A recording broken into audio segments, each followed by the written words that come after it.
नमस्कार, स्वागत है आप सभी का। मैं हूं हिमांशु और आप देख रहे हैं हलचल इंडिया। बेबाक खबर तेज असर। आइए नजर डालते हैं आज की खबरों पर। जनपद मुजफ्फरनगर के जिला चिकित्सालय स्थित मुख्य चिकित्सा अधिकारी के कार्यालय पर मुख्य चिकित्सा अधिकारी डॉक्टर प्रवीण कुमार चोपड़ा के द्वारा नवजात शिशु देखभाल सप्ताह व जनसंख्या नियंत्रण में पुरुषों की भागीदारी के संबंध में प्रेस वार्ता कर जानकारी देते हुए बताया गया कि नवजात शिशु को हमेशा देखभाल करते हुए हमें बहुत ही सावधानी बरतनी चाहिए। इस दौरान हमें नवजात शिशु को हमेशा कपड़ों में लपेट कर रखना चाहिए। नवजात शिशु को 1 सप्ताह तक ना नहलाएं। प्रसव के पश्चात सिर की खाल को तेजी से सुखाएं। शिशु को हवा के झोंके से बचाएं। शिशु को हमेशा मुलायम कपड़े से लपेटकर मां की छाती से लगाकर रखें। इससे शिशु को गर्मी मिलती है तथा उसके शरीर का तापमान ठीक बना रहता है। प्रसव के तुरंत बाद बच्चे को स्तनपान कराएं। नवजात शिशुओं में खतरे के चिन्ह देखने को दिखाई दे तो हमें तुरंत ही सजग होना चाहिए, जैसे बच्चे को तेज सांस या सांस लेने में कठिनाई, बच्चे का दूध न पीना, बच्चे को बुखार या सुस्त होना, बच्चे का पेट फूलना, दस्त, पेट में मरोड़े तथा लगातार उल्टी होना, त्वचा का रंग पीला होना, बच्चे का अधिक रोना, बच्चे का अकड़ना। ये अगर लक्षण बच्चे में तुरंत दिखाई दें तो तुरंत ही निकट के अस्पताल में सलाह लें। इसी प्रेस वार्ता के दौरान मुख्य चिकित्सा अधिकारी डॉक्टर प्रवीण कुमार चोपड़ा ने बताया कि जनसंख्या स्थिरता व प्रजनन स्वास्थ्य में सुधार लाने के लिए पुरुषों की सहभागिता बेहद महत्वपूर्ण है। परिवार नियोजन में पुरुषों की भागीदारी सुनिश्चित कराने के लिए आज से एक पखवाड़े का शुभारंभ किया जा रहा है, जो 4 दिसंबर तक चलेगा। इस पखवाड़े के दौरान शहर से लेकर गाँव तक लोगों को सीमित परिवार के फायदे के बारे में जागरूक किया जाएगा। इस वर्ष पखवाड़े की थीम परिवार नियोजन में पुरुषों की भागीदारी, जीवन में लाए स्वास्थ्य और खुशहाली है। नसबंदी कराने वाले पुरुषों को 3000 रूपए की प्रतिपूर्ति राशि और महिलाओं को डिलीवरी के तुरंत बाद नसबंदी कराने पर 3000 रूपए और अंतराल पर महिला नसबंदी कराने पर 2000 रूपए प्रोत्साहन धनराशि भी दी जाएगी।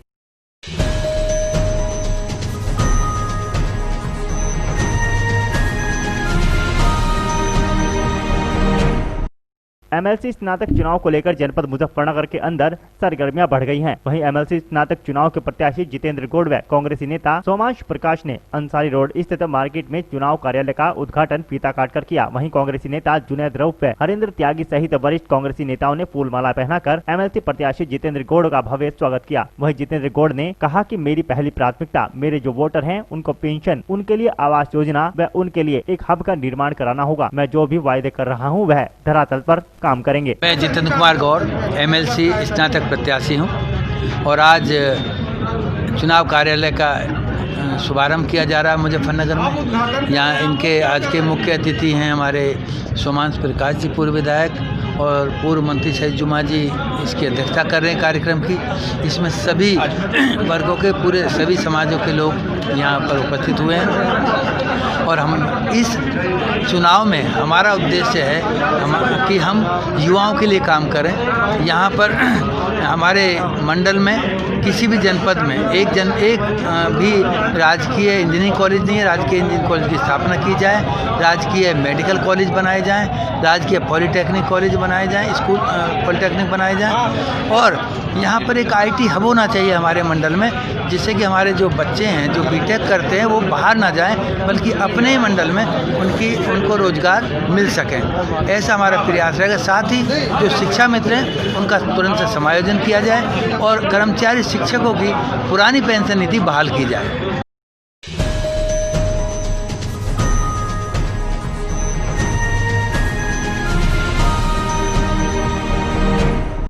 सहारनपुर में ग्रामीण पत्रकार एसोसिएशन के जिला अध्यक्ष आलोक तनेजा ने ग्रामीण पत्रकार एसोसिएशन की जिला कार्यकारिणी का गठन कर दिया। साथ ही ग्रामीण पत्रकार एसोसिएशन के जिला अध्यक्ष आलोक तनेजा ने तहसील स्तर और ब्लॉक स्तर पर अध्यक्षों की घोषणा भी की। ग्रामीण पत्रकार एसोसिएशन के कार्यालय पर जिला अध्यक्ष आलोक तनेजा द्वारा बुलाई गई एक आवश्यक बैठक में जिले की नई कार्यकारिणी की घोषणा की गयी, जहाँ अनुशासन समिति में राजकुमार शर्मा, हरजीत सिंह, अनिस सिद्दीकी, श्याम कुमार सैनी को रखा गया। जिला अध्यक्ष आलोक तनेजा ने आशा जताई है कि नई कार्यकारिणी में शामिल सभी पत्रकार अपने कर्तव्यों का निर्वहन सही ढंग से करेंगे और संगठन को एक नई मजबूती प्रदान करेंगे।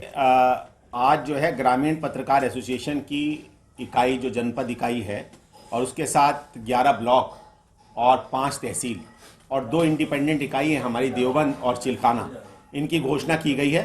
बहुत लंबे समय से कमेटी भंग थी, तो अब इसको लगभग 8 महीने बाद इस कमेटी को पुनः घोषित किया गया है और प्रयास किया गया है कि इस कमेटी में जिला कार्यकारिणी में वो लोग शामिल रहें जो प्रोमिनेंट बैनर से ताल्लुक़ रखते हैं और जिनकी पत्रकार उत्पीड़न को लेकर जिनके मन में जज्बा और दर्द रहता है, ऐसे साथियों को हमने जिला कार्यकारिणी में समायोजित किया गया है। इसमें मेरे अलावा जिला अध्यक्ष आलोक तनेजा मेरे अलावा इसमें 6 उपाध्यक्ष, 3 महामंत्री और 16 सचिव के साथ कुछ अन्य प्रचार मंत्री, संगठन मंत्री और मनोज कश्यप को प्रवक्ता बनाते हुए इस तरीके से कार्यकारिणी का गठन किया गया है, जिसमें हमारे द्वारा तहसील, 5 तहसीलों में अपने जो है अध्यक्ष घोषित किए गए और 11 ब्लॉक घोषित किए गए हैं। अनुशासन समिति भी हमारे यहाँ पर एक बहुत महत्वपूर्ण एक समिति होती है। इसमें 4 लोगों को शामिल किया गया है, जिसमें राजकुमार शर्मा वरिष्ठ पत्रकार हैं, हरजीत सिंह रंगूला हैं, अनीस सिद्दीकी हैं, श्याम कुमार सैनी जी हैं।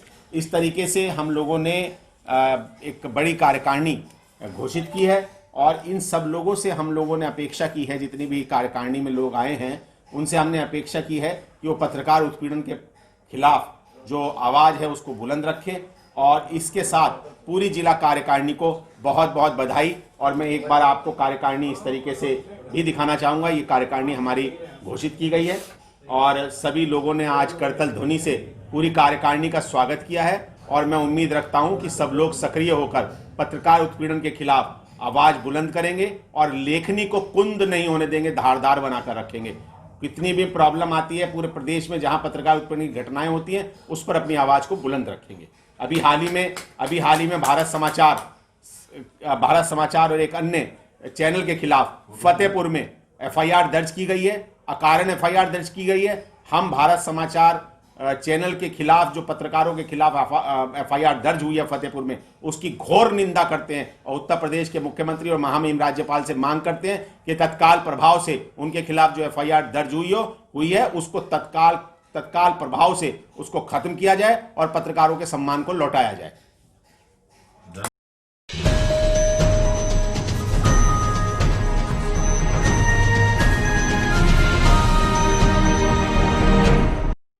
सहारनपुर के गागलहेड़ी थाना क्षेत्र के गांव कोलकी कला में राष्ट्रीय किसान मजदूर संगठन व समाजवादी पार्टी के कार्यकर्ताओं ने एकजुट होकर धरना प्रदर्शन किया और अपनी मांगों को लेकर SDM सदर को ज्ञापन सौंपा। राष्ट्रीय किसान मजदूर संगठन के जिला अध्यक्ष सुखबीर सिंह के नेतृत्व में कोलकी टोल प्लाजा पर लोकल लोगों को टोल मुक्त कराने को लेकर धरना प्रदर्शन किया गया। किसानों ने कहा कि कई बार आश्वासन मिलने के बाद भी हमारी समस्या का समाधान अभी तक नहीं हो पाया है, जिसके लिए धरना प्रदर्शन करने को मजबूर होना पड़ा। कोलकी टोल प्लाजा पर CO सदर सैयद अली अब्बास भारी पुलिस फोर्स के साथ मौके पर पहुंचे। गागलहेड़ी थाना अध्यक्ष प्रताप सिंह के साथ कई थानों की पुलिस, PAC बल और महिला पुलिसकर्मी भी मौके पर मौजूद रहे। किसानों ने अपनी विभिन्न मांगों को लेकर SDM सदर को ज्ञापन दिया, जिसमें टोल प्लाजा में दोनों और 10-10 किलोमीटर के दायरे में आने वाले सभी गांवों को टोल मुक्त करने की मांग रखी गई। कला के पास जो टोल प्लाजा बना हुआ है, यहाँ के आसपास के गाँव के लोगों की कुछ मांगे हैं तो उनको सुविधा दी जाए टोल में। इसके लिए हमने मैनेजमेंट से बात की है और नेक्स्ट वीक में हम लोग एक बैठक बुला रहे हैं जिस पे इस पे निर्णय ले लिया जाएगा। हमारे SP साहब और बाकी अधिकारी भी और प्रबंधन के अधिकारी साथ बैठेंगे। सर, इससे पहले भी 2 बार बात हो चुकी इस बारे में।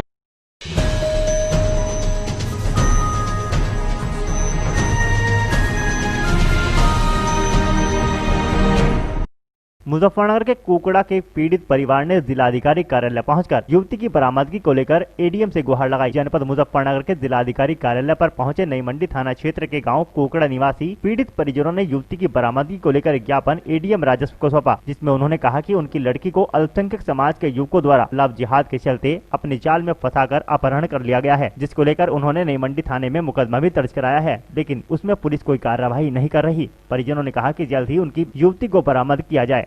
आज जिलाधिकारी महोदय से हम मिलने के लिए आए हैं। ये मामला लव जिहाद को लेकर है, जो एक मुस्लिम वर्ग के द्वारा चलाया गया पूरा संगठन पूरे देश के अंदर पैर पसार रहा है। तो इस प्रकार इस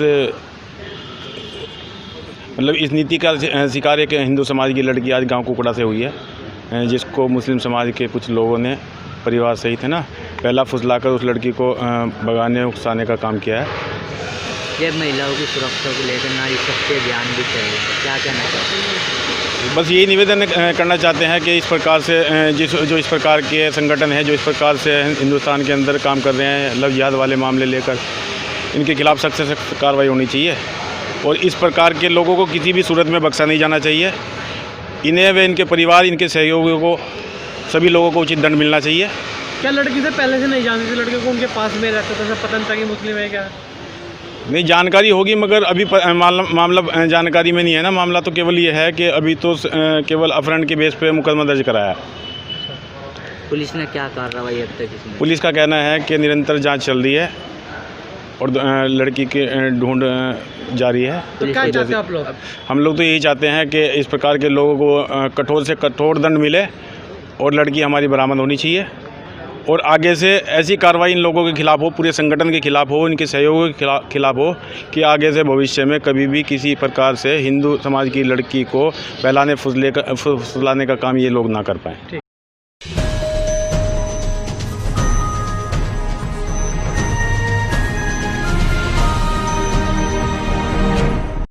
जनपद मुजफ्फरनगर में जिलाधिकारी सेल्वा कुमारी जे की फर्जी फेसबुक आईडी बनाने पर नाजिर ने थाना सिविल लाइन में मुकदमा दर्ज कराया है। वहीं एडीएम प्रशासन अमित कुमार ने जानकारी देते हुए बताया कि कुछ लोगों ने जिलाधिकारी का फर्जी फेसबुक अकाउंट बनाया हुआ है, जो कि बिल्कुल गलत है। जब हमने जानकारी करनी चाहिए तो कलेक्ट्रेट के किसी भी कर्मचारी ने कोई फर्जी फेसबुक अकाउंट नहीं बनाया था। वहीं बाहरी तत्वों ने फर्जी फेसबुक अकाउंट जिलाधिकारी मुजफ्फरनगर का बनाया हुआ था, जिसकी जानकारी मिलते ही नाजिर द्वारा थाना सिविल लाइन में मुकदमा अज्ञात लोगों के विरुद्ध दर्ज कराया गया है। वहीं सर्विलांस द्वारा जानकारी की जा रही है कि यह फर्जी फेसबुक अकाउंट जिलाधिकारी महोदय का किसने बनाया है। जिन लोगों ने भी यह फर्जी फेसबुक अकाउंट जिलाधिकारी के नाम से बनाया है, उनके खिलाफ कड़ी कार्रवाई की जाएगी। एक व्हाट्सएप पे जब सर्च किया गया तो ये मालूम पड़ा कि कुछ लोगों ने जो है डीएम मुजफ्फरनगर के नाम से फर्जी अकाउंट बना रखा है। उसमें जो लोग हैं वो भी कलेक्ट्रेट के भी नहीं हैं और किसी भी व्यक्ति को डीएम मुजफ्फरनगर के नाम से आईडी बनाने का अधिकार नहीं है। उसमें हमारे नजात के जो नाजिर हैं उनकी तरफ से एसओ सिविल लाइन को जो है तहरीर दी गई थी और उसमें जो है आईटी एक्ट में जो है मुकदमा कायम करा दिया गया। हाँ, अभी अज्ञात में है। अब वो सर्विलांस सेल उसका सर्चिंग कर रही है।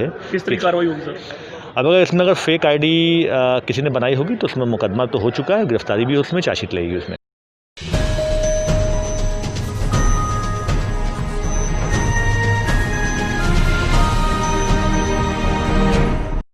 मुजफ्फरनगर के कोकड़ा मंडी में रक्तदान शिविर का आयोजन किया गया, जहां 60 रक्तदाताओं ने ब्लड डोनेशन किया। मुजफ्फरनगर के कोकड़ा ब्लॉक के निकट कोकड़ा सब्जी मंडी में दीप रोड कैरियर पर रक्तदान शिविर का आयोजन किया गया। एचडीएफसी बैंक के सहयोग से लगाए गए रक्तदान शिविर का उद्घाटन सदर ब्लॉक प्रमुख अमित चौधरी, मेरी आवाज सुनो संस्था के जिला अध्यक्ष कुलदीप त्यागी, संदीप बालियान, दीपक चौधरी ने संयुक्त रूप से फीता काट कर किया। रक्तदान शिविर में 60 रक्तदाताओं ने ब्लड डोनेशन किया। रक्तदान शिविर में सदर ब्लॉक प्रमुख अमित चौधरी, मेरी आवाज सुनो संस्था के जिला अध्यक्ष कुलदीप त्यागी, संदीप बालियान, दीपक चौधरी, एचडीएफसी बैंक नई मंडी शाखा के मैनेजर शशांक जैन, महकार मलिक, मनीष त्यागी, अरविंद चौधरी, राहुल चौधरी, निरंकार त्यागी, फरमान आदि मौजूद रहे। जिला चिकित्सालय की ब्लड बैंक की टीम ने 60 यूनिट रक्त लेकर ब्लड बैंक में जमा कराया। हमारे यहाँ एचडीएफसी बैंक के माध्यम से दीप रोड कैरियर ऑफिस पे जो है रक्तदान का शिविर लगाया गया, जिसमें जो है अभी हमने 10 लोगों ने करीब रक्त दे भी दिया है और शाम तक 60 लोगों के द्वारा रक्त लेने का हमारा टारगेट है।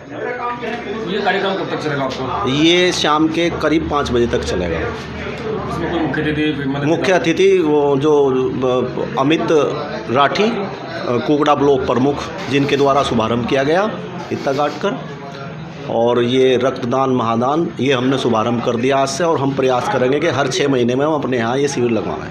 अच्छा, पहले भी इस तरह के कोई कार्यक्रम किए आपने? पहले रक्तदान के नहीं किए और बहुत कार्यक्रम किए इस तरह के, अब शुरुआत की है ज़्यादातर। किस तरह संदेश देना चाहेंगे? संदेश यही है कि अब पूरे देश में, पूरे विश्व में जो है ये जो कोरोना महामारी है, इसकी वजह से जो है ना रक्त की बहुत ज़्यादा आवश्यकता है, और मेरी ओर से ये संदेश है कि ज़्यादा से ज़्यादा रक्तदान करें। रक्तदान महादान, इससे बड़ा अब इस समय कोई दान नहीं है। रक्तदान दें और लोगों का जीवन बचाएं। हम लोग देखिए प्रतिवर्ष ब्लड डोनेशन कैंप का आयोजन करते हैं। इस वर्ष भी हमने शुरू किया है थोड़े छोटे स्केल पर, क्योंकि कोविड चल रहा है, तो इसलिए हमने अभी स्टार्ट किया है और चाहते हैं कि अधिक से अधिक लोग रक्तदान करें और समाज में अपना सहयोग प्रदान करें। क्या टाइम रहेगा इसमें? ये 2 बजे तक रहेगा लगभग, 2-2:30 बजे तक। कितने बंदों ने यहाँ पे? जितना भी हो जाए, कम से कम 20, 25, 30 जो भी योगदान मिल जाए समाज का इस सामाजिक कार्य में, वही हमारे लिए इम्पोर्टेंट होगा।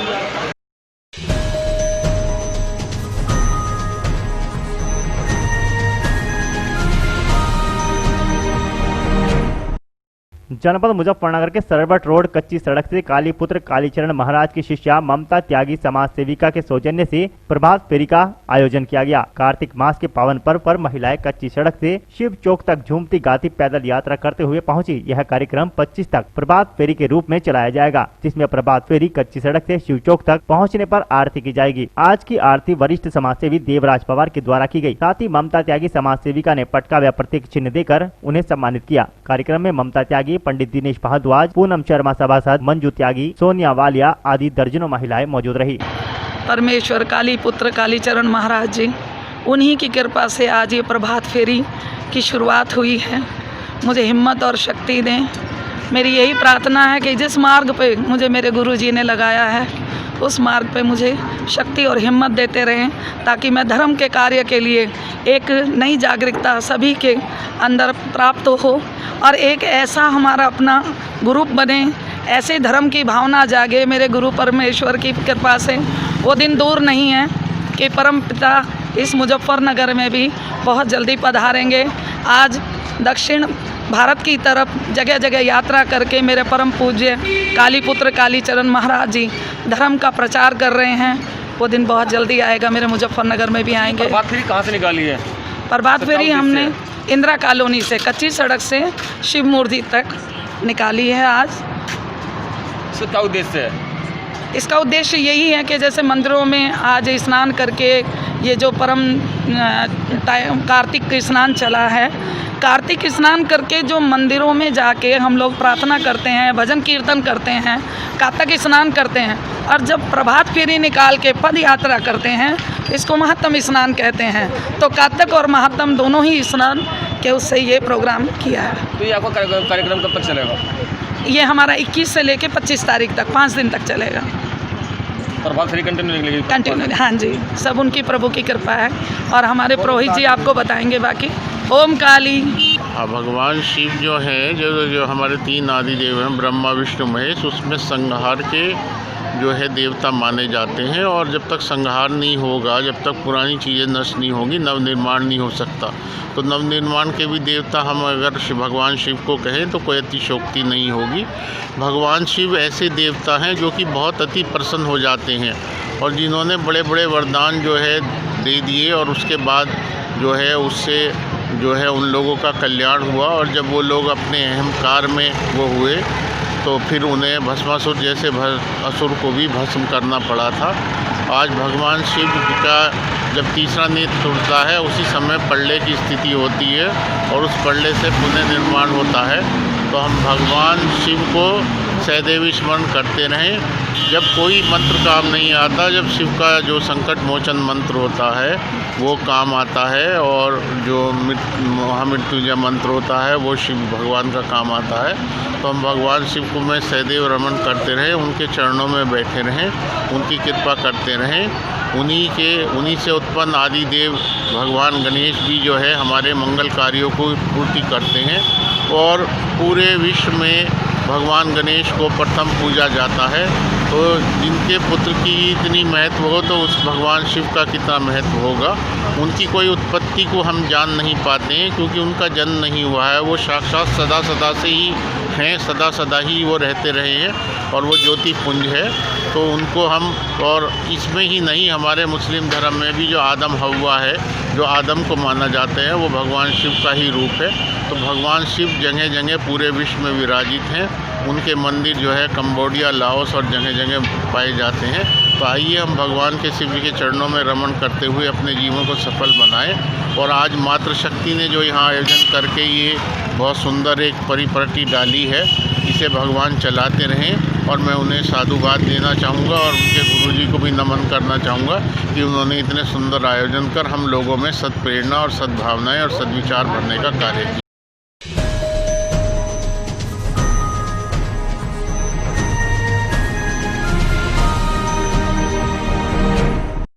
शनिवार को नगर पंचायत के कार्यालय में संपन्न हुई बोर्ड बैठक में 50 लाख के 6 प्रस्ताव सर्वसम्मति से पास किए गए। बोर्ड बैठक का मुख्य उद्देश्य था कि कस्बे में कूड़ा कलेक्शन के लिए MRF सेंटर बनाया जाए तथा कोविड-19 को देखते हुए बिना मास्क के घूम रहे नागरिकों के चालान काटने तथा ऐसे ही कई मुद्दों पर चर्चा की गई। बोर्ड बैठक में सभासद गणों ने नगर की साफ सफाई व पथ प्रकाश के लिए लाइटों को लगवाने की बात कही। बोर्ड बैठक की जानकारी देते हुए बहसुमा नगर पंचायत के चेयरमैन विनोद चाहल अधिशासी अधिकारी नवीन राय ने बताया कि शनिवार को नगर पंचायत कार्यालय में संपन्न हुई बोर्ड बैठक में 50 लाख रुपए के 6 प्रस्ताव सर्वसम्मति से पास किए गए हैं, जिसमें नगर के कूड़ा कलेक्शन के लिए MRF सेंटर बनाए जाने, सामुदायिक केंद्र बनाए जाने, मोड़ कला वाले रास्ते पर होली की खाली पड़ी जमीन पर चारदीवारी कराकर सौंदर्यीकरण कराए जाने, कोरोना को देखते हुए बिना मास्क के घूमते हुए नागरिकों पर जुर्माना लगाने, रामवीर के मकान से लेकर रोहताश के मकान तक इंटरलॉकिंग कार्य कराए जाने के प्रस्ताव सर्वसम्मति से पास किए गए। इसके अलावा नगर की साफ सफाई कराए जाने तथा जिन चौराहों पर प्रकाश की व्यवस्था नहीं है उन चौराहों पर LED बल्ब लगाने के लिए चर्चा की गई। बैठक का संचालन वरिष्ठ लिपिक मोहम्मद कामिल खान ने किया। इस मौके पर सभासद कौशल जाटव, सभासद धर्मपाल सिंह, सभासद सचिन सुकड़ी, सभासद विनीता चाहल, सभासद मोमिना राजपूत, सभासद रेशमा सलमानी, सभासद विजेंद्र गिरी, विशाल शर्मा, मोहित सिंधु, राजू राठी,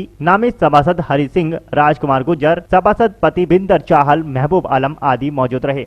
आज की बोर्ड बैठक में जो है लगभग 50 लाख के प्रस्ताव हमारे सभी सभासद द्वारा जो है प्रस्ताव पारित किए गए, जिनमें मुख्य रूप से ठोस प्रबंधन, MRF सेंटर का निर्माण, सामुदायिक केंद्र का निर्माण एवं आम जनता के लिए जो भी आवश्यकता है वो सभी प्रस्ताव हमारे आज की बैठक में पारित किए गए हैं। कितने के प्रस्ताव पास हुए? आज की बैठक में लगभग 50 लाख रुपए के प्रस्ताव सर्वसम्मति से बैठक में पास किए गए। हमारे मुख्य उद्देश्य क्या था? मुख्य उद्देश्य आज की बैठक का था कि नियमित रूप से बैठक की जो प्रक्रिया होता है उसको की जाए। सारे आज की बैठक में हमारे सभी सभासद महोदय को कोरोना के बढ़ते प्रभाव को नियंत्रण एवं रोकने के संबंध में जो भी गाइडलाइंस जारी करी गई हैं उनके संबंध में चर्चा की गई। नगर पंचायत बहसुमा में किस प्रकार हम कोरोना को नियंत्रित करें और उसके लिए प्रभावकारी कदम उठाए गए हमारे। साथ ही साथ आम जनता के जो है के विकास के लिए, नगर पंचायत के उत्थान के लिए जो भी जरूरतें थी, आवश्यकता, उस पर बृहद चर्चा करी गई, जिसमें हमारा MRF के निर्माण के लिए, जैसा कि मैंने बताया, सामुदायिक केंद्र के निर्माण के लिए और जो आवागमन के लिए रास्ते हैं, नालियां हैं, उनको आवश्यकता अनुसार मरम्मत कराने, नए निर्माण के लिए जो भी आवश्यक थे वो सारे प्रस्ताव हम लोगों ने आज की मीटिंग में पारित किया है। आज की बोर्ड की जो बैठक हुई है उसमें सबसे मेन था MRF सेंटर बनाने हैं। लगभग एक साल से हमारे पास इसका पैसा पड़ा हुआ है MRF सेंटर बनाने का, लेकिन जमीन नहीं मिल रही थी। कहीं एक आध जगह जमीन दिख गई तो वो विवाहित थी। अब जाकर के हमने एडम साहब से इस बार इस संबंध में पत्र लिखा, तो उन्होंने अपनी टीम द्वारा जमीन तलाश कराई और वो जमीन जो हमारा बेलखड़ा मजरा है, हमारे नगर पंचायत बहसुमा इसी में आता है और पंचायत में आता है, उसमें हमें जमीन उपलब्ध करा दी गई है। तो अब उसमें हमारा MRF सेंटर बन जाएगा, तो प्रस्ताव ये रखा गया। और मेंबरों ने अपनी विभिन्न गलियों के प्रस्ताव दिए हैं, तो लगभग 50 लाख के प्रस्ताव दिए गए हैं, उसमें MRF सेंटर भी। बाकी और सभी ने हमारे सभी सभासदगणों ने कोविड-19 में बचाव हेतु आप अपने विचार रखे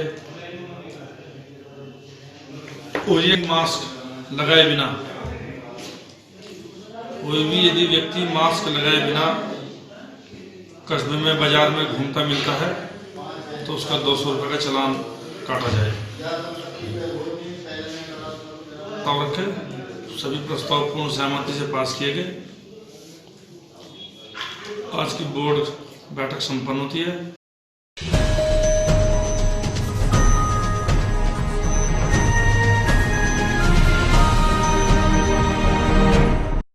गाजियाबाद के कविनगर इलाके में 2 दिन पहले फायरिंग कर दहशत फैलाने वाले BMW सवार बदमाश को पुलिस ने गिरफ्तार कर लिया। बड़ौद कोतवाली पुलिस ने चेकिंग के दौरान मुठभेड़ के बाद एक आरोपी को गिरफ्तार करते हुए उसके कब्जे से घटना में प्रयुक्त BMW कार को बरामद किया है। पुलिस की माने तो जब गाजियाबाद में फायरिंग हुई तो कार में 3 बदमाश सवार थे। इनमें से एक को बड़ौद कोतवाली पुलिस ने धर दबोचा, जबकि 2 बदमाश मौके से भागने में कामयाब रहे। एएसपी मनीष मिश्र ने पकड़े गए बदमाशों के बारे में जानकारी दी। दरअसल बीती 18 तारीख को गाजियाबाद के कई जगह पर BMW कार सवार युवकों ने हवाई फायरिंग कर दहशत फैला दी थी। जब इन कार सवारों ने कविनगर थाना क्षेत्र में फायरिंग की तो उसका CCTV फुटेज भी सामने आ गया, जिसके बाद गाजियाबाद पुलिस ने गाजियाबाद के आसपास के कई इलाकों में कार का CCTV फुटेज जारी करते हुए अलर्ट जारी किया था। अलर्ट के बाद बागपत की बड़ौद पुलिस ने चेकिंग अभियान चलाया। तभी BMW में सवार 3 युवक आते दिखाई दिए, जिस पर पुलिस ने उन्हें रुकने का इशारा किया तो बदमाशों ने पुलिस पर फायर झोंक दिया, जिसके बाद मुठभेड़ हुई, जिसमें 2 बदमाश तो मौके से फरार हो गए, जबकि एक अमित नाम के युवक को पुलिस ने कार के साथ गिरफ्तार कर लिया। एडिशनल SP मनीष मिश्र ने प्रेस कॉन्फ्रेंस कर बदमाशों के बारे में जानकारी दी। ये एक गाजियाबाद की एक घटना से संबंधित BMW गाड़ी की चेकिंग का आदेश हुआ था। रेंज स्तर से, जोन स्तर से भी अधिकारियों का आदेश हुआ था उसकी चेकिंग का, और उसी चेकिंग के क्रम में इंस्पेक्टर बड़ौद की टीम अपने क्षेत्र में चेकिंग कर रही थी। गहन तलाशी अभियान जारी था। उसी दौरान एक BMW गाड़ी आती हुई दिखाई दी सराय रोड पर, जहां पर उसका पीछा किया गया, और उसका पीछा करने के क्रम में वो बदमाश वहां से निकल के भागे हैं और उनके साथ मुठभेड़ हुई है, जिसमें कि BMW गाड़ी बरामद हुई है। एक अमित नाम का अभियुक्त गिरफ्तार किया गया है, उसके पास से तमंचा और कारतूस मिले हैं। 2 बदमाश मौके से भागने में सफल हो गए थे। वहाँ पर उनको जो जंगल है वहाँ पर कॉम्बिंग कराई जा रही है, टीमें गठित हैं। शीघ्र ही उनको भी गिरफ्तार कर आवश्यक वैधानिक कार्रवाई सुनिश्चित कराई जाएगी।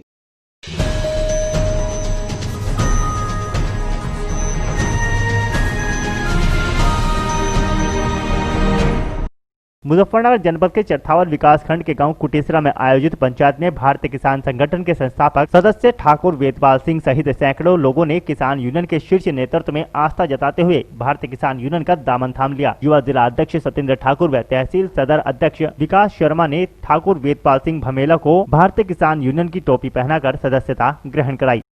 आज ग्राम कुटेसरा में भारतीय किसान यूनियन की मीटिंग का आयोजन हुआ, जिसमें करीब सैकड़ों किसानों ने भारतीय किसान यूनियन में आस्था जताई और भारतीय किसान संगठन के संस्थापक सदस्य ठाकुर वेदपाल सिंह भमेला, इन्होंने भी भारतीय किसान यूनियन में अपनी आस्था जताते हुए भारतीय किसान यूनियन ज्वाइन की, और करीब सैकड़ों किसानों ने आज किसान यूनियन ज्वाइन की है।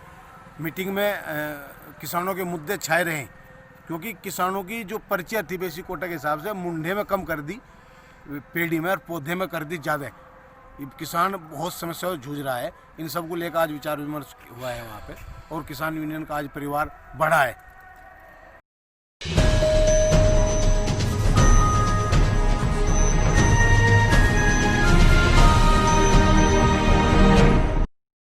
आज के बुलेटिन में इतना ही। कल फिर होंगे हाजिर कुछ नई और ताजा खबरों के साथ। देखते रहिए हलचल इंडिया, बेबाक खबर तेज असर।